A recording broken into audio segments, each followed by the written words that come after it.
Bismillahirrahmanirrahim. Assalamualaikum warahmatullahi wabarakatuh.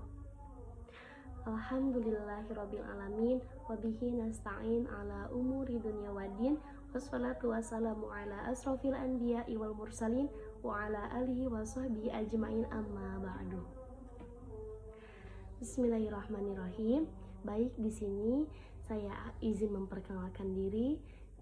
Saya Upi Kumatasari, mahasiswa dari jurusan Ilmu Al-Quran dan Tafsir, Fakultas Usuluddin dan Adab, kelas B semester 2. Baik, saya akan mempresentasikan tentang artikel yang telah saya buat, yakni dengan judul Majaz Al-Quran Pemicu Lahirnya Ilmu Balago dan juga Tafsir. Dalam kajian ini yakni membahas mengenai tentang argumen pendapat ataupun argumen yang dipaparkan oleh ahli Asy-Syazaid dalam mengkaji sejarah ilmu balaghah. Mengingat beliau bahwa beliau ini memiliki pandangan yang cukup berbeda dari para pendahulunya seperti Syekh Dhaif, Al-Maraghi dan lain sebagainya. Di sisi lain, kajian ilmu balaghah ini mulai melemah dan menjadi pusat perhatian bagi para peneliti untuk mengkaji kajian ilmu balaghah. Tidak hanya mendeskripsikan pendapat Zaid, akan tetapi para peneliti di sini memaparkan yang ada di dalam karyanya.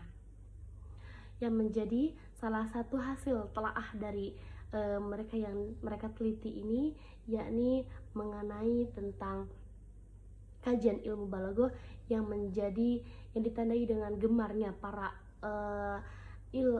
ulama ilmu kalam adalah kemukjizatan Al-Quran.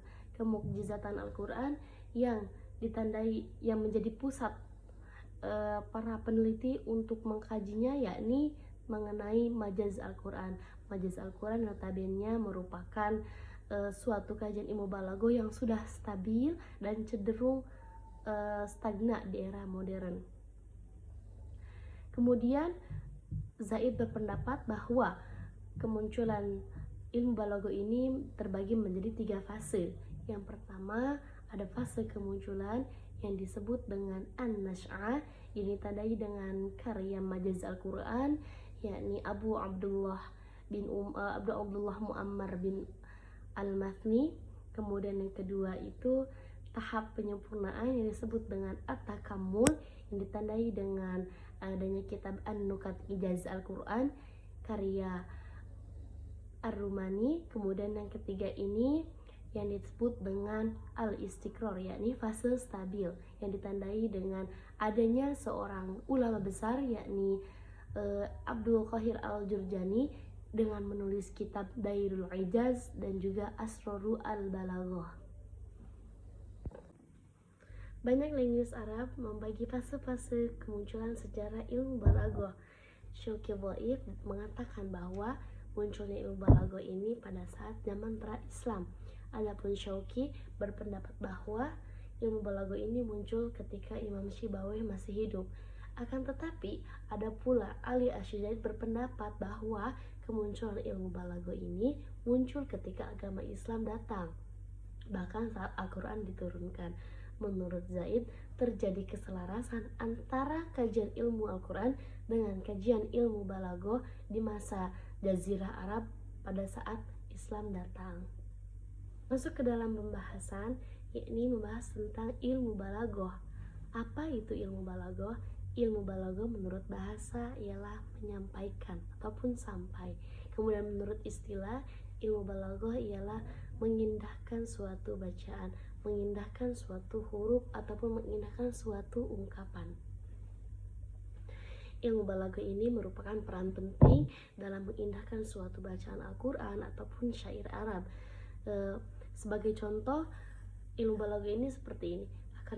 Ketika kita mengajak orang berbicara, kita pastikan bahwa orang yang kita ajak bicara itu mengerti apa yang kita bicarakan.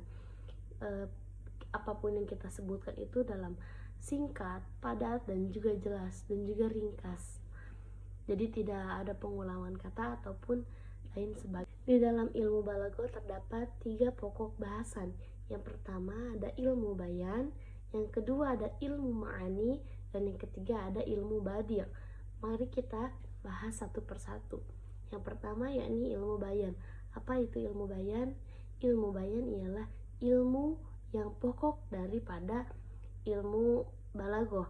Jadi pokoknya daripada ilmu ini yakni ilmu bayan. Ilmu bayan ini bervariasi. Kemudian ungkapannya itu sangat bervariasi, cara menyampaikannya berbeda-beda gitu. Kemudian yang kedua itu ada ilmu ma'ani. Apa itu ma'ani? Ma'ani ialah menurut ulama ahli bayan mengungkapkan kalimat dengan bahasa yang benar dan tepat. Pokoknya ilmu ma'ani di sini berarti singkat, padat dan jelas gitu. Kemudian ada juga ilmu badi'. Apa itu ilmu badi'? Ilmu yang memberikan pelajaran kita bagaimana cara memberitahu mana yang benar dan juga mana yang salah, mana juga yang tepat gitu. Kemudian mengistimewakan, mengindahkan suatu bacaan itu disebut dengan ilmu badi'. Selanjutnya mari kita membahas mengenai tafsir. Apa itu tafsir? Tafsir menurut bahasa ialah fassara yufassiru tafsiron, artinya jelas ataupun penjelasan, yakni menjelaskan gitu, menjelaskan suatu maksud ataupun suatu kalimat, suatu kandungan ayat Al-Quran, suatu kajian Al-Quran, itu yang dimaksud dengan tafsir. Kemudian tafsir di sini memiliki 3 metode. Yang pertama ada metode tahlili, ada metode maudhu'i, ada juga metode ijmali. Lanjut pembahasan selanjutnya yakni mengenai tentang tafsir. Apa itu tafsir? Tafsir menurut bahasa ialah fassara yufassiru tafsiron, artinya ialah menjelaskan ataupun penjelasan. Kemudian menurut istilah ialah menjelaskan suatu makna ayat, kandungan ayat, keadaan kisah dan juga sebab turunnya ayat Al-Quran dengan menunjukkan kepada makna zahir gitu. Kemudian tafsir di sini memiliki 4 metode. Yang pertama ada metode ijmali, yang kedua ada metode tahlili, yang ketiga ada metode muqarrin, dan yang keempat ada metode maudhu'i.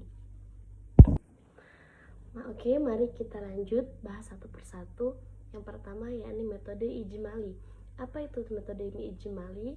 Metode ijmali ialah menjelaskan ayat-ayat Al-Quran secara ringkas dengan bahasa yang populer, mudah dibaca dan enak didengar. Sistematika penulisannya ini yakni dengan bahasa yang mencakup keseluruhan dalam ayat Al-Quran seperti tersusun gitu dalam mushafnya. Kemudian yang kedua itu ada metode tahlili. Apa itu metode tahlili?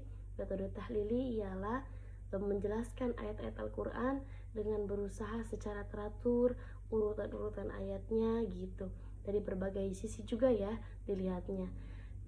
Intinya metode ijmali dengan tahlili ini sebenarnya sama, akan tetapi bedanya kalau ijmali ini dijelaskan secara ringkas gitu, tapi akan tetapi mencakup keseluruhan.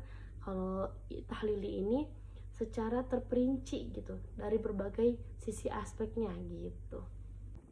Kemudian yang ketiga ada metode muqarrin. Metode muqarrin di sini ialah metode perbandingan antara ayat dengan ayat, ayat dengan hadis, ataupun pendapat-pendapat para ulama tafsir gitu yang menonjolkan perbedaan tertentu dari objek yang diperbandingkan itu. Kemudian yang terakhir itu ada metode maudhu'i gitu. Apa metode maudhu'i? Metode maudhu'i di sini lihat dari segi temanya gitu. Jadi dia mengumpulkan semua ayat-ayat Al-Quran, kemudian yang berkaitan dengan tema tersebut baru sama dia diolah gitu. Baru dari situ juga perjelas, ditafsirkan untuk menjelaskan suatu makna yang dituju dengan tema yang dimaksud gitu. Adapun pengertian mengenai tafsir baliki, ini salah satu corak penafsiran yang menonjolkan suatu kajian bahasa dalam penafsirannya. Landasan yang digunakan dalam penafsiran ini adalah cara yang digunakan oleh Rasulullah SAW dan para sahabatnya dalam menafsirkan ayat-ayat Al-Quran yang terkandung dalam sunnah dan athar. Kemudian juga bahasa terdahulu yang digunakan oleh kafilah-kabilah Arab dengan berbagai macam dialek dan maknanya yang bermacam-macam. Maka terkadang seorang mufasir mencari syawahid Sa'diyah di sini dari kabilah Baduy, budaya untuk memahami makna yang tersirat dalam suatu kalimat atau dalam ayat tertentu. Mungkin hanya itu yang bisa dapat saya sampaikan, kurang lebihnya mohon maaf. Akhirul kalam, wassalamualaikum warahmatullahi wabarakatuh.